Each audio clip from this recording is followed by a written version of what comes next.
ભાવનગરની જ અનેક ઘટનાની વાત કરી કે જ્યાં નિવૃત્ત ક્લાસ 2 અધિકારી સામે હાલમાં દુષ્કર્મની ફરિયાદ નોંધાઈ છે। સગીરા સાથે દુષ્કર્મના આક્ષેપ સાથે પોલીસ ફરિયાદ દાખલ કરવામાં આવી છે। નીલમબાગ પોલીસ મથકમાં આ દુષ્કર્મની ફરિયાદ નોંધાઈ છે। મયુર અમારી સાથે જોડાયેલા છે। મયુર, દુષ્કર્મની ફરિયાદ દાખલ કરવામાં આવી છે।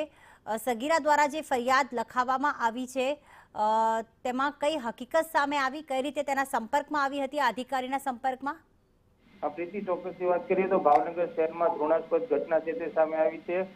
કહી શકાય કે નિવૃત્ત જે ક્લાસ 2 ઓફિસર છે તેમના ઘરે જે સગીર બાળા જે આવતી હતી તેમની સાથે તેને દુષ્કર્મ આચર્યું હોય તેવી ફરિયાદ છે તે ભાવનગર શહેરના નીલમબાગ પોલીસ મથકમાં સગીર બાળા છે તેના પરિવારજન દ્વારા નોંધાવવામાં આવી છે।